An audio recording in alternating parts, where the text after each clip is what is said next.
Students अब आते हैं प्रश्न क्रमांक 4। देखिए हमें यूनिवर्सल सेट यानी कि सर्वात्रिक समुच्चय हमें दिया हुआ है, ठीक है। सेट ए तो समुच्चय ए समुच्चय बी भी दिया हुआ है। देखिए इसका पहला प्रश्न में हमें सत्यापित करना है कि LHS और RHS यानी कि लेफ्ट हैंड साइड बराबर है राइट हैंड साइड से। तो सबसे पहले हम LHS बनाते हैं, तो LHS और RHS दोनों को बराबर सिद्ध करना है हमें, ठीक है, तब जाके ये स्टेटमेंट ये कथन सत्यापित होगा। तो देखिए क्या हो जाएगा, A यूनियन B, तो A का सम्मिलन B से सबसे पहले हम ये निकालेंगे, क्यों, क्योंकि हमें इसका इनवर्स भी निकालना है।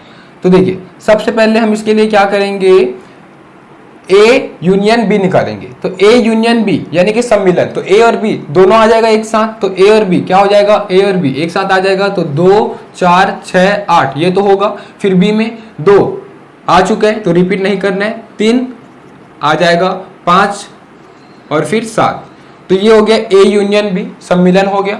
अब हमें इसका इनवर्स निकालना है यानी कि पूरा कॉम्प्लीमेंट, क्या हो जाएगा, A U B का कॉम्प्लीमेंट, सॉरी यू नहीं होगा ये यूनियन होगा, ठीक है। तो A यूनियन B तो ये आ चुके हैं, अब इसका कॉम्प्लीमेंट निकालना है हमें पूरक, तो क्या होगा, यूनिवर्सल सेट के साथ इसको माइनस करते हैं। इसको मैं क्या लिख सकता हूँ, universal set minus A union B, मैं ऐसा लिख सकता हूँ इसको, तब जाके इसका कॉम्प्लीमेंट मिलेगा, पूरक मिलेगा।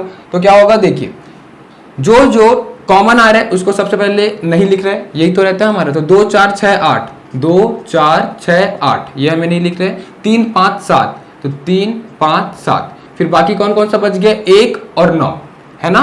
तो इसके अंदर क्या हो गया, 1 कॉमन 9। तो देखिए ये तो आ गया LHS A यूनियन B का इनवर्स या कॉम्प्लीमेंट, क्या हुआ, 1 कॉमन 9। अब हमें RHS भी यही लाना होगा, तो इसको RHS हल करते हैं। तो RHS देखिए क्या है, A का कॉम्प्लीमेंट इंटरसेक्शन B का कॉम्प्लीमेंट, तो सबसे पहले A का कॉम्प्लीमेंट निकालेंगे। तो A का कॉम्प्लीमेंट बराबर, देखिए क्या हो जाएगा, A का कॉम्प्लीमेंट, तो जो A दिया है उसका उल्टा, तो क्या हो जाएगा U माइनस A। तो देखिए कॉमन क्या क्या है, 2 4 6 8 नहीं होगा, 2 4 6 8 ये नहीं होगा, फिर बाकी क्या बच गया, 1 3 5 7 9, तो इसके अंदर 1 3 5 7 9 ये आ जाएगा, ये हो गया A इनवर्स। अब इसी तरीके से हम B इनवर्स निकाल लेते हैं, तो B इनवर्स मैं डायरेक्ट निकाल देता हूँ, यहाँ पे U माइनस B नहीं लिखता, ठीक है। तो B इनवर्स यानी क्या हो जाएगा, U के साथ B माइनस हो जाएगा, तो 2 3 5 7, 2 3 5 7 नहीं आएगा, फिर बाकी क्या क्या बच गया, 1 4 6 8 9, तो क्या हो जाएगा, 1 4 6 8 9। अब देखिए RHS में क्या है, A डैश और B डैश ये दोनों के पूरक का इंटरसेक्शन, ठीक है, यानी कि सर्वनिष्ठ। तो A dash intersection B dash, देखिए क्या हो जाएगा ये, तो A डैश और B डैश ये दोनों आ गए, ये दोनों का इंटरसेक्शन, इंटरसेक्शन मतलब क्या होता है, सर्वनिष्ठ कॉमन। तो देखिए कॉमन क्या आ रहा है, 1 कॉमन आ रहा है, तो 1 तो कॉमन आएगा, फिर क्या कॉमन आ रहा है, 9, तो 1 और 9 बस ऐसा है वस्तु, ठीक है, जो कि कॉमन आ रहा है। तो हम देख सक रहे हैं कि LHS और RHS दोनों बराबर हो गया, ठीक है। देखिए 1 और 9 इसका अवयव है, इसका भी 1 और 9 है, तो मैं लिख सकता हूँ LHS बराबर RHS। तो अतः यह कथन सत्यापित हुआ। अब इसी तरीके से प्रश्न क्रमांक 2 देख लेते हैं। सबसे पहले इसका LHS हल करेंगे, तो A इंटरसेक्शन B पहले ज्ञात करेंगे, तो दोनों का इंटरसेक्शन यानी कि सर्वनिष्ठ कॉमन, तो A और B का देखिए कॉमन क्या क्या है, 2 कॉमन है और फिर बस खाली 2 ही ऐसा है जो कि कॉमन है। अब देखिए इसका कॉम्प्लीमेंट निकालना है, तो A इंटरसेक्शन B का पूरक, तो हम क्या करते हैं, U से माइनस करते हैं इसको, तो 2 खाली 2 बस नहीं आएगा, फिर बाकी सब आ जाएगा, क्या क्या है, 1 3 4 5 6 7 8 9, तो 1 3 4 5 6 7 8 9 ये हो गया। LHS तो आ गया ये। अब हमें RHS भी यही लाना है, तो देखिए RHS क्या हो जाएगा, सबसे पहले A डैश निकालेंगे, फिर B डैश, फिर दोनों का यूनियन कर देंगे, सम्मिलन। तो A डैश निकालते हैं सबसे पहले, A डैश यानी कि A का कॉम्प्लीमेंट, तो A का कॉम्प्लीमेंट देखिए क्या हो जाएगा, खैर मैं तो A डैश निकाल चुका हूं तो फिर से कैलकुलेशन नहीं करता, डायरेक्ट लिख देता हूं A डैश। क्या हो जाएगा, देखिए 1 3 5 7 9, और फिर B डैश निकाल लेता हूं, B डैश जरूरत पड़ेगा, तो B डैश भी मैं निकाल चुका हूं पिछले प्रश्न में, क्या होगा, 1 4 6 8 9, 1 4 6 8 9। अब देखिए RHS में इस दोनों का यूनियन करना है, सम्मिलन, तो A dash union B dash. देखिए क्या हो जाएगा, सम्मिलन मतलब ये दोनों का सम्मिलन होगा तो दोनों का एलिमेंट आ जाएगा। क्या हो जाएगा, देखिए 1 आएगा, फिर क्या होगा 3, फिर 4 भी आएगा, 5 6 7 8 9, तो 4 5 6 7 8 9। अब देखते हैं RHS और LHS बराबर है क्या, तो देखिए 1 3 4 5 6 7 8 9, 1 3 4 5 6 7 8 9। इसका मतलब मैं लिख सकता हूं कि LHS बराबर RHS, तो अतः यह कथन सत्यापित हुआ। स्टूडेंट्स अब आते हैं प्रश्न क्रमांक 5।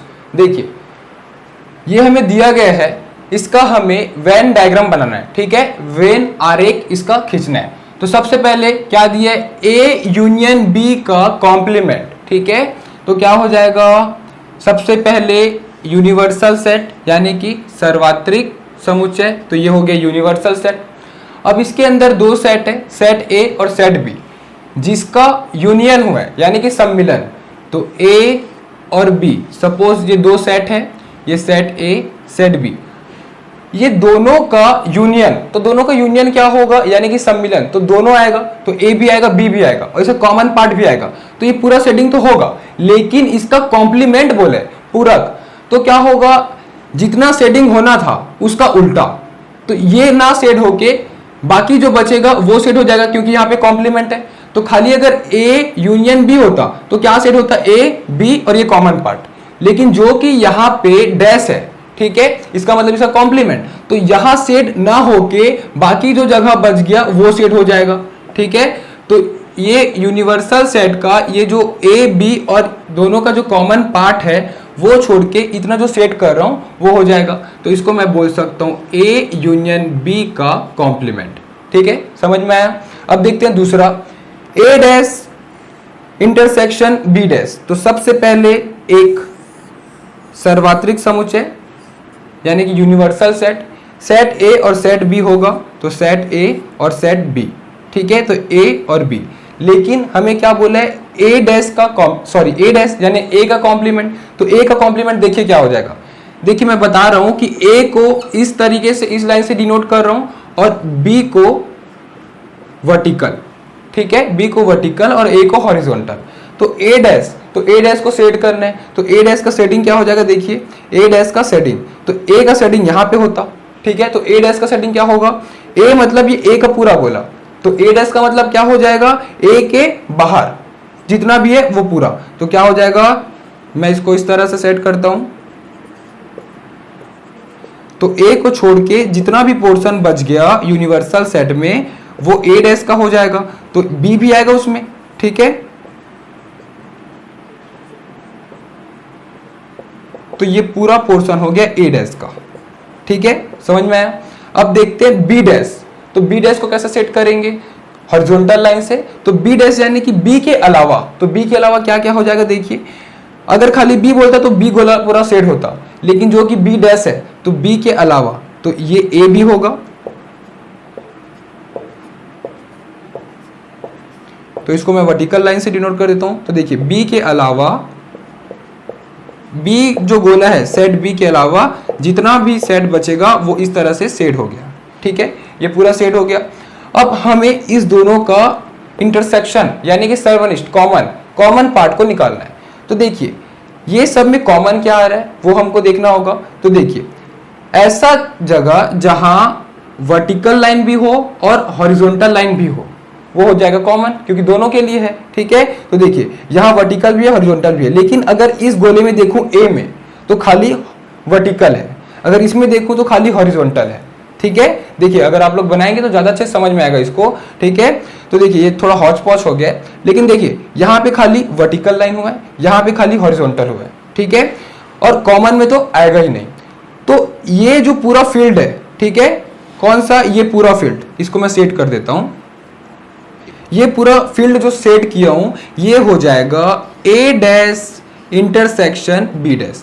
देखिए अगर हम ध्यान देंगे तो ये दोनों बराबर है। देखिए इसमें क्या हुआ है, A B और कॉमन पार्ट के अलावा बाहर का पार्ट पूरा सेट हुआ है, इसमें भी तो वही बोला हूं मैं, ये जो सेट किया हूं ए बी और कॉमन पार्ट के अलावा बाकी जगह को सेट किया हूं, इसका मतलब ये दोनों बराबर है, दोनों सेम कैसे, तो ये दोनों इक्वल आ रहे हैं, बराबर आ रहे हैं। तो अगर हम ध्यान देंगे तो पिछले प्रश्न में ये दोनों को हम बराबर सत्यापित किए, तो दोनों बराबर होगा, तो दोनों का मान तो बराबर होगा, तो दोनों का डायग्राम भी बराबर होगा। ठीक है, ये हम पिछले प्रश्न में दोनों को बराबर सत्यापित किए हो गए, सत्य ये। ठीक है, अब देखिए तीसरा प्रश्न क्या बोला है, ए और बी का इंटरसेक्शन और उसका कॉम्प्लीमेंट। ठीक है, तो सबसे पहले यूनिवर्सल सेट बनाएंगे, सर्वात्रिक समुच्चय।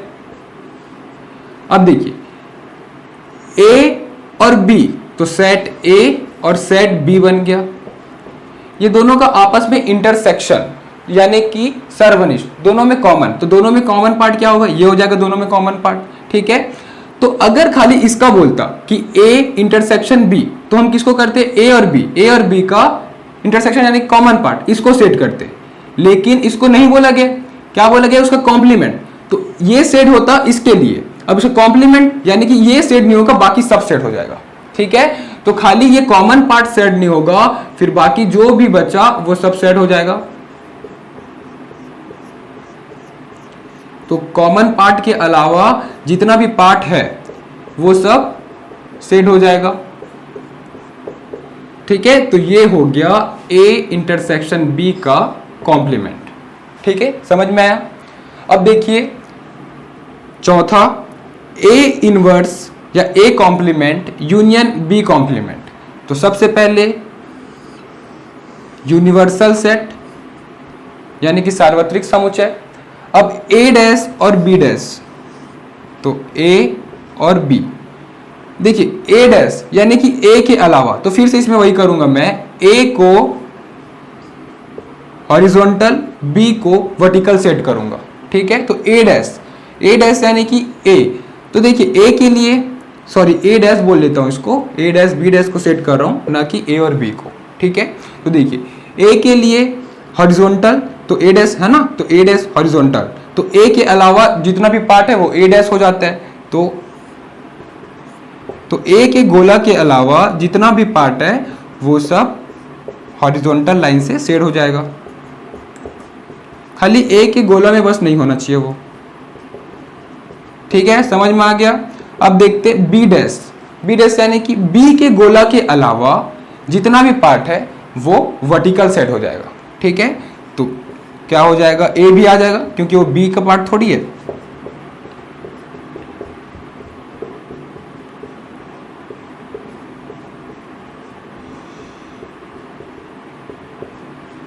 ठीक है, समझ में आया। अब देखिए दोनों का यूनियन यानी कि सम्मिलन, तो दोनों को मिलाकर, ठीक है, तो दोनों को मिलाकर तो क्या हो जाएगा, देखिए दोनों को मिलाकर, तो अगर मैं देखूं तो ये तो आएगा, क्यों, क्योंकि ये तो कॉमन पार्ट है जिसमें वर्टिकल हॉरिजॉन्टल दोनों लाइन है। ठीक है, यानी कि क्षैतिज रेखा ऊर्ध्वाधर रेखा दोनों है। ठीक है, तो ये कॉमन तो आएगा ही आएगा। और क्या होता है, ए पार्ट भी होता है, बी पार्ट भी होता है, तो ए पार्ट भी हो जाएगा और बी पार्ट भी हो जाएगा। खाली शेडिंग कहां पे नहीं हुआ है, कॉमन पार्ट पर नहीं हुआ है। ठीक है, तो कॉमन पार्ट पर नहीं हुआ है, तो ये पूरा क्या हो जाएगा, ए डैश का यूनियन बी डैश का। अब पिछले प्रश्न में हम ये दोनों एक्सप्रेशन को भी सत्यापित किए हुए हैं, तो ये दोनों बराबर होगा। ठीक है, जितना शेडिंग, जितना पार्ट इसका होगा उतना ही पार्ट इसका भी होगा। तो देखिए सभी हुआ था, खाली कॉमन पार्ट नहीं आया था, इसमें भी सभी होगा, खाली कॉमन पार्ट में कोई सा भी शेडिंग नहीं होगा। ठीक है, तो इस तरीके से बनेगा ये वेन आरेख। अब आते हैं प्रश्न क्रमांक 6। देखिए क्या दिया हुआ है, मान लीजिए कि किसी समतल में स्थित सभी त्रिभुजों का समुच्चय सर्वात्रिक समुच्चय U है। ठीक है, तो U क्या दिया है, सभी सर्वात्रिक समुच्चय दिया हुआ है जिसके अंदर सभी त्रिभुज आ जाता है। ठीक है, तो मैं यहां पे लिख देता हूं सभी त्रिभुज, क्योंकि ये एक सर्वात्रिक समुच्चय है। ठीक है, फिर आगे क्या दिया, यदि A उन सभी त्रिभुजों का समुच्चय है, तो A क्या होगा, उन सभी त्रिभुज का समुच्चय होगा जिसका कम से कम एक कोण 60 से भिन्न है। तो ऐसा त्रिभुज जिसका कम से कम कोई भी एक कोण तो 60 से भिन्न होगा, यानी कि तीनों 60 नहीं हो सकता, कोई एक सा कोण ऐसा हो सकता है जो 60 से कम हो या ज्यादा हो। ठीक है, अलग हो 60 से। तो यहां क्या लिख सकता हूं, कम से कम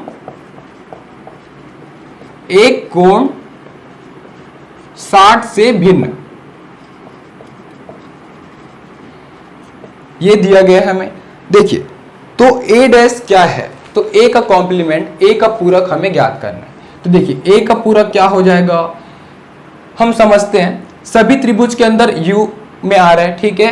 a क्या है, कम से कम एक कोण 60 से भिन्न है, तो a डैश क्या होगा, a का उल्टा, तो कम से कम एक कोण 60 से भिन्न, तो a डैश क्या होगा, ऐसा कोई सा भी त्रिभुज नहीं होगा जो 60 से भिन्न होगा, ठीक है। तो क्या होगा, यहां पे मैं इसको क्या लिख सकता हूं, कोई भी कोण 60 से भिन्न नहीं, यही इसका कॉम्प्लीमेंट होगा, इसका पूरक होगा। देखिए कोई भी कोण 60 अंश से भिन्न नहीं है, यानी कि इसका हर कोण 60 अंश है, ठीक है। तो देखिए ऐसा त्रिभुज जिसका हर कोण 60 अंश होता है उसे हम समबाहु त्रिभुज बोलते हैं, ठीक है। तो इसको मैं क्या लिख दूंगा, direct a dash equal to सभी कोण सभी त्रिभुज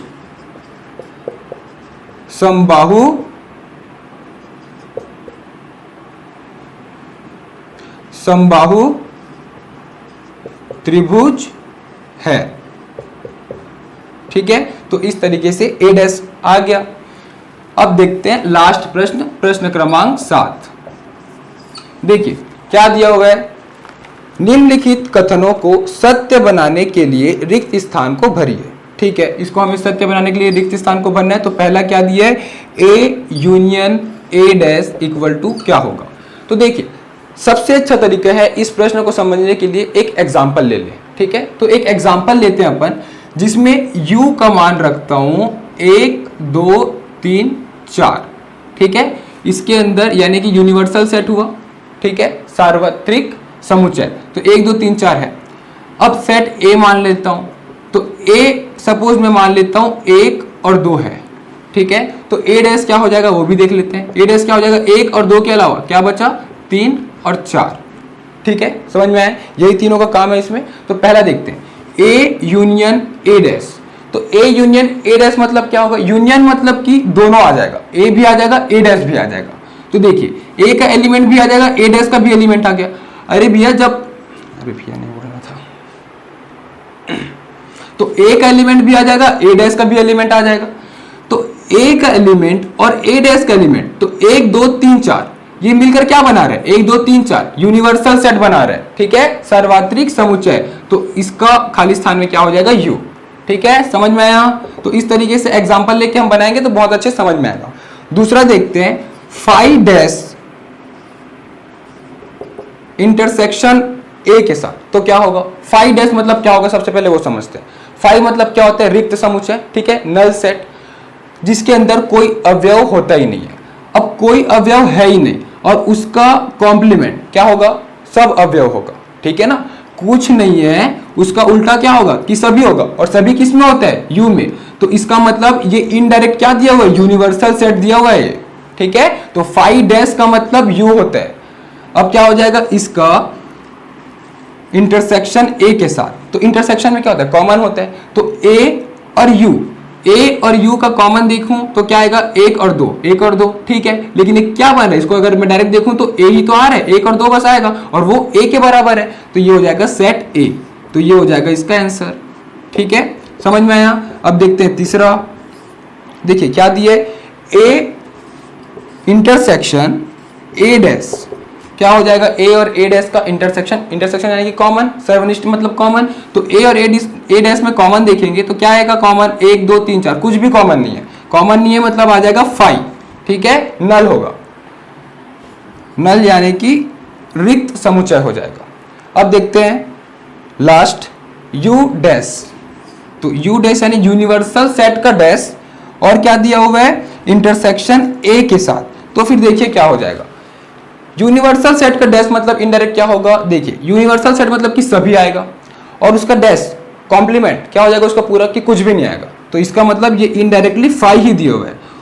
फाई का कॉमन निकालना है a के साथ, तो कुछ भी नहीं के साथ a का कॉमन निकालेंगे, तो कुछ भी नहीं का क्या हो जाएगा, इसको हम ये लिख सकते हैं, कुछ भी अवयव नहीं है उसके साथ a का कॉमन निकालेंगे, तो a और इसमें कॉमन निकालेंगे तो कुछ कॉमन आएगा क्या, इसमें तो कुछ एलिमेंट ही नहीं है, अवयव ही नहीं है, तो फिर कॉमन आएगा नहीं, तो क्या हो जाएगा, ये फाई हो जाएगा, ठीक है। ये भी नल हो जाएगा, रिक्त समुच्चय हो जाएगा। समझ में आया? तो इस तरीके से यहाँ प्रश्नावली 1.5 कंप्लीट। Thank you.